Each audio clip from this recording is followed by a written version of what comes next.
Welcome to Snoozecast, the podcast designed to help you fall asleep. Find us on snoozecast.com and follow us on Instagram @snoozecast to find behind-the-scenes content. If you'd like to get an email once a week with upcoming sleep stories and other news, subscribe to the Snoozeletter at snoozecast.com. This episode is brought to you by Golden Ink Splashes. Tonight, we shall read the next part to Peter Pan, the 1911 novel by J.M. Barrie. An easy way to listen to this continuing story in order is at snoozecast.com/series. When we left off, Peter and the boys vanquish the pirates and take over the ship. They set sail for the mainland to take Wendy and her brothers home. Then we catch up on what has been transpiring in the Darling household during their absence.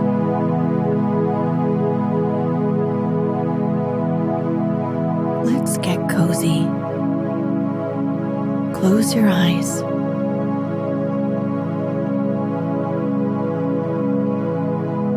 Relax your body into the softness of your bed.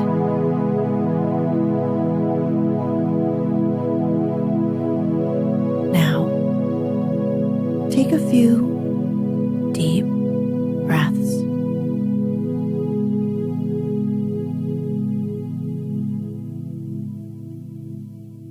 On the Thursday of that eventful week, Mrs. Darling was in the night nursery, awaiting George's return home, a very sad-eyed woman.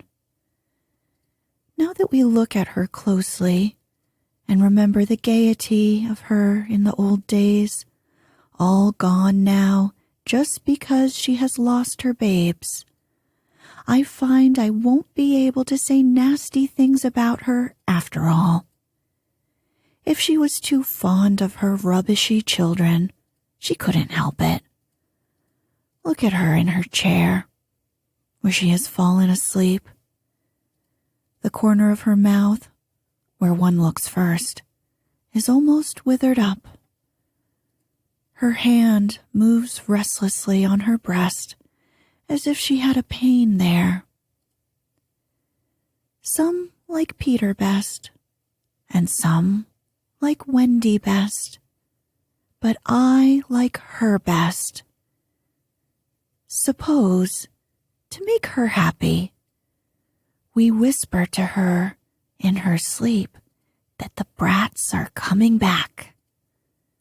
They are really within 2 miles of the window now and flying strong, but all we need to whisper is that they are on their way. Let's. It is a pity we did it, for she has started up, calling their names, and there is no one in the room but Nana. Oh, Nana, I dreamt my dear ones had come back. Nana had filmy eyes, but all she could do was put her paw gently on her mistress's lap, and they were sitting together thus when the kennel was brought back. As Mr. Darling puts his head out to kiss his wife, we see that his face is more worn than of yore, but has a softer expression. He gave his hat to Liza, who took it scornfully, for she had no imagination and was quite incapable of understanding the motives of such a man. Outside, the crowd who had accompanied the cab home were still cheering, and he was naturally not unmoved. "Listen to them," he said. "It's very gratifying." "Lots of little boys," sneered Liza. "There were several adults today." he assured her with a faint flush. But when she tossed her head, he had not a word of reproof for her. Social success had not spoiled him. It had made him sweeter. For some time, he sat with his head out of the kennel, talking with Mrs. Darling of this success and pressing her hand reassuringly when she said she hoped his head would not be turned by it. But if I had been a weak man, he said, good heavens, if I had been a weak man. And George, she said timidly, you are as full of remorse as ever, aren't you? Full of remorse as ever, dearest. See my punishment? Living in a kennel. But it is punishment, isn't it, George? You are sure you are not enjoying it? My love. You may be sure she begged his pardon. And then, feeling drowsy, he curled round in the kennel. Won't you play me to sleep?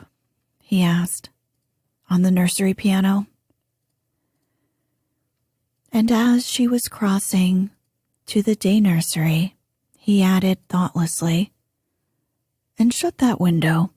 I feel a draft. Oh, George, never ask me to do that. The window must always be left open for them. Always. Always.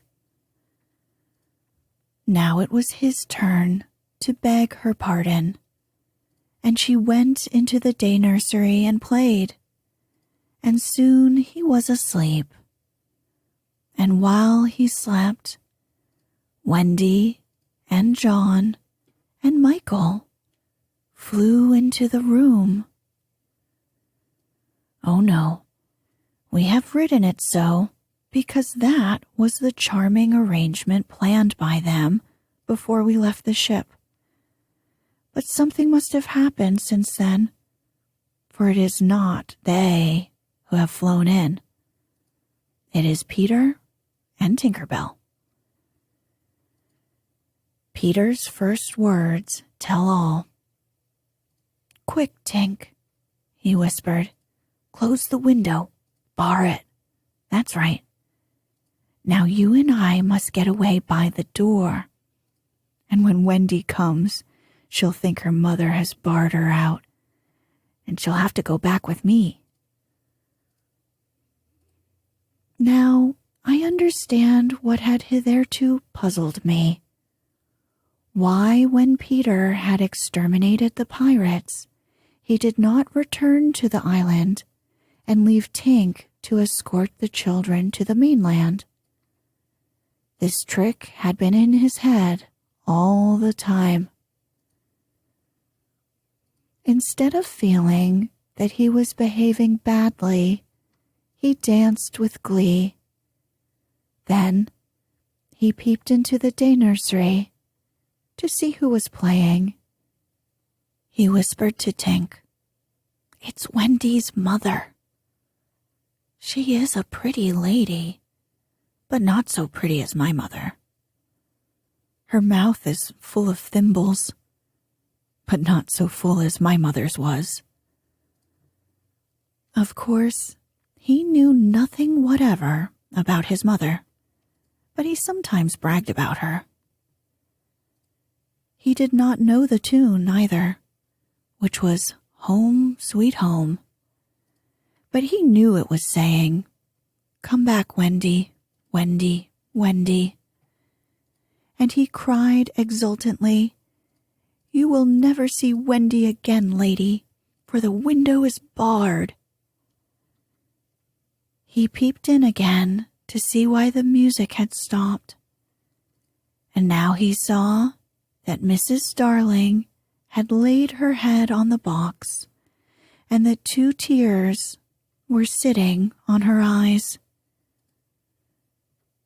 She wants me to unlock the window, thought Peter, but I won't, not I." He peeped again, and the tears were still there, or another two had taken their place.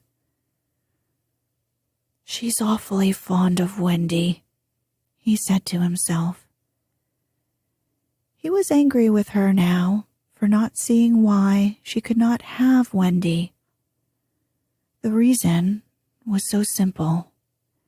"I'm fond of her too. We can't both have her, lady."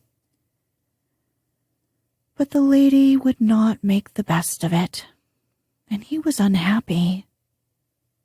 He ceased to look at her, but even then she would not let go of him. He skipped about and made funny faces, but when he stopped, it was just as if she were inside him, knocking. "Oh, all right," he said at last, and gulped. Then he unlocked the window. "Come on, Tink," he cried, with a frightful sneer at the laws of nature. "We don't want any silly mothers." And he flew away. Thus Wendy and John and Michael found the window open for them after all, which of course was more than they deserved. They alighted on the floor, quite unashamed of themselves, and the youngest one had already forgotten his home. "John," he said, looking around him doubtfully, "I think I have been here before." "Of course you have, you silly. There is your old bed." "So it is," Michael said, but not with much conviction. "I say," cried John, "the kennel." And he dashed across to look into it. "Perhaps Nana is inside it," Wendy said.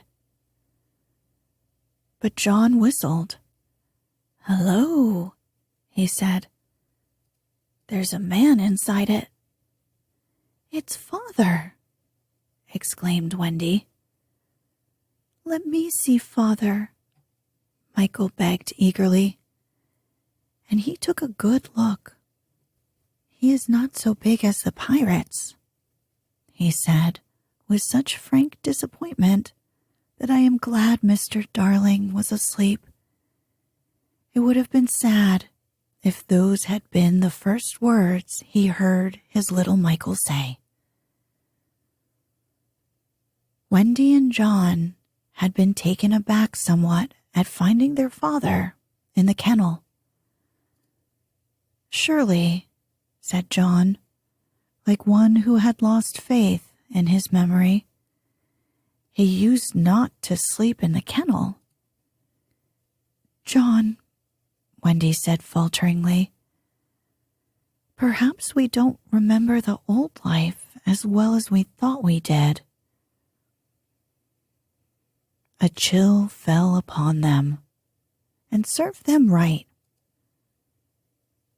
"It is very careless of Mother," said that young scoundrel John, "not to be here when we come back."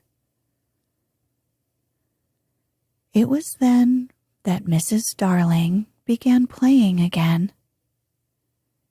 "It's Mother," cried Wendy, peeping. "So it is," said John. "Then are you not really our mother, Wendy?" asked Michael, who was surely sleepy. "Oh dear," exclaimed Wendy, with her first real twinge of remorse. "It was quite time we came back." "Let us creep in," John suggested, "and put our hands over her eyes." But Wendy, who saw that they must break the joyous news more gently, had a better plan. let us all slip into our beds and be there when she comes in, just as if we had never been away." And so, when Mrs. Darling went back to the night nursery to see if her husband was asleep, all the beds were occupied. The children waited for her cry of joy, but it did not come. She saw them, but she did not believe they were there.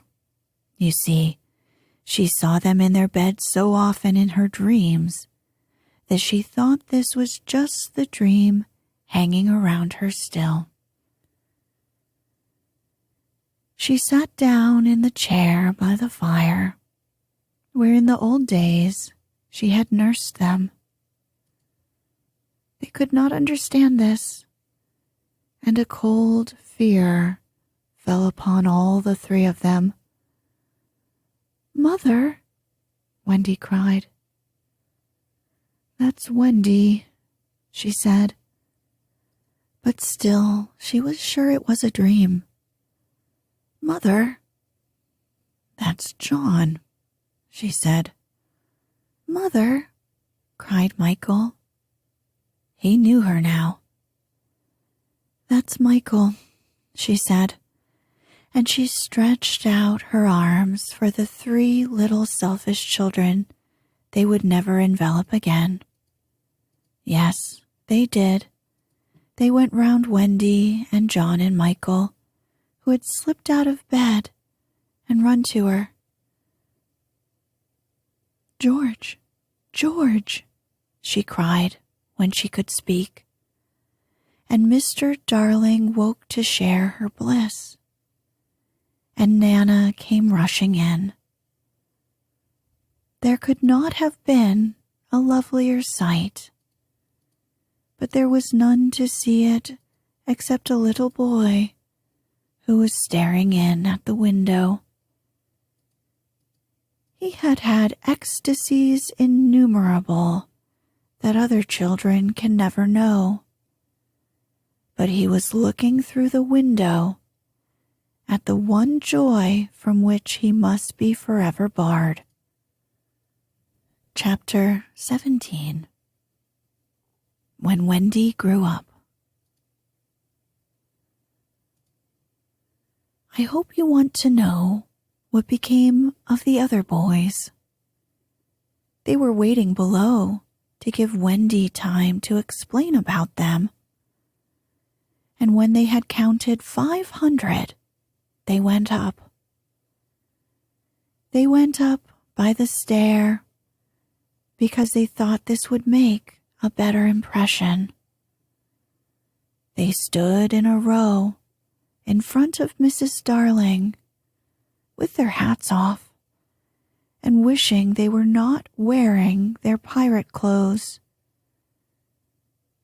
They said nothing, but their eyes asked her to have them. They ought to have looked at Mr. Darling also, but they forgot about him. Of course, Mrs. Darling said at once that she would have them, but Mr. Darling was curiously depressed, and they saw that he considered 6 a rather large number. "I must say," he said to Wendy, "that you don't do things by halves." A grudging remark, which the twins thought was pointed at them. The first twin was the proud one, and he asked, flushing, "Do you think we should be too much of a handful, sir? Because, if so, we can go away." "Father!" Wendy cried, shocked, but still the cloud was on him. He knew he was behaving unworthily, but he could not help it. "We could lie doubled up," said Nibs. "I always cut their hair myself," said Wendy. "George," Mrs. Darling exclaimed, pained to see her dear one showing himself in such an unfavorable light. Then he burst into tears, and the truth came out. He was as glad to have them as she was, he said, but he thought they should have asked his consent as well as hers, instead of treating him as a cipher in his own house. I don't think he is a cipher, Toodles cried instantly. Do you think he is a cipher, Curly? No, I don't. Do you think he is a cipher, Slately? Rather not. Twin, what do you think? It turned out that not one of them thought him a cipher, and he was absurdly gratified and said he would find space for them all in the drawing room if they fitted in. We'll fit in, sir, they assured him. Then follow the leader, he cried happily. Mind you, I'm not sure that we have a drawing room, but we pretend we have, and it's all the same. Hoopla! He went off dancing through the house, and they all cried hoopla and danced after him, searching for the drawing room. And I forgot whether they found it. But at any rate, they found corners, and they all fitted in. As for Peter, he saw Wendy once again before he flew away. He did not exactly come to the window, but he brushed against it in passing so that she could open it if she liked and call to him. That is what she did. Hello, Wendy. Goodbye, he said. Oh, dear. Are you going away? Yes.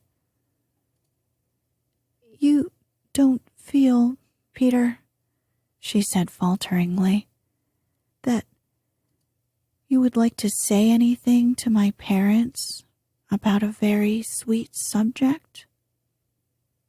No. About me, Peter? No. Mrs. Darling came to the window, for at present she was keeping a sharp eye on Wendy. She told Peter that she had adopted all the other boys and would like to adopt him also. Would you send me to school? He inquired craftily. Yes. And then to an office? I suppose so. Soon I would be a man. Very soon. I don't want to go to school and learn solemn things, he told her passionately. I don't want to be a man. Oh, Wendy's mother, if I was to wake up and feel there was a beard. Peter, said Wendy, the comforter, I should love you in a beard. And Mrs. Darling stretched out her arms to him. But he repulsed her. Keep back, lady. No one is going to catch me and make me a man. But where are you going to live? With Tink in the house we built for Wendy. The fairies are to put it high up among the treetops where they sleep at nights. How lovely, cried Wendy so longingly that Mrs. Darling tightened her grip. I thought all the fairies were dead, Mrs. Darling said. There are always a lot of young ones, explained Wendy, who was now quite in authority. Because you see, when a new baby laughs for the first time, a new fairy is born. And as there are always new babies, there are always new fairies. They live in nests on the tops of trees. And the pink ones are boys, and the white ones are girls, and the blue ones are just little sillies who are not sure what they are. I shall have such fun, said Peter, with an eye on Wendy. It will be rather lonely in the evening, she said, sitting by the fire. I shall have Tink. Tink can't go to a 20th part of the way around, she reminded him a little tartly. Sneaky telltale, Tink called out from somewhere round the corner. It doesn't matter, Peter said. Oh, Peter, you know it matters. Well then, come with me to the little house. May I, Mummy? Certainly not. I've got you home again, and I mean to keep you. But he does so need a mother. So do you, my love. Oh, all right, Peter said, as if he had asked her from politeness merely. But Mrs. Darling saw his mouth twitch, and she made this handsome offer. To let Wendy go to him for a week every year to do his spring cleaning. Wendy would have preferred a more permanent arrangement, and it seemed to her that spring would be long in coming. But this promise sent Peter away quite happy again. He had no sense of time, and was so full of adventures that all I have told you about him is only a halfpenny worth of them. I suppose it was because Wendy knew this, that her last words to him were these rather plaintive ones. You won't forget me, Peter, will you, before spring cleaning time comes? Of course, Peter promised, and then he flew away. He took Mrs. Darling's kiss with him, the kiss that had been for no one else. Peter took quite easily. Funny, but she seemed satisfied. Of course, all the boys went to school, and most of them got into the middle class, which is class 3, but Slightly was put first into the lower class of 4, and then into class 5 below it. Class 1 is the top class. Before they had attended school a week, they saw what goats they had been not to remain on the island. But it was too late now, and soon they were settled down to being as ordinary as you or me or Jenkins Minor. It is sad to have to say that the power to fly gradually left them. At first, Nana tied their feet to the bedposts so that they should not fly away in the night. And one of their diversions by day was to pretend to fall off buses. But by and by, they ceased to tug at their bonds in bed and found that they hurt themselves when they let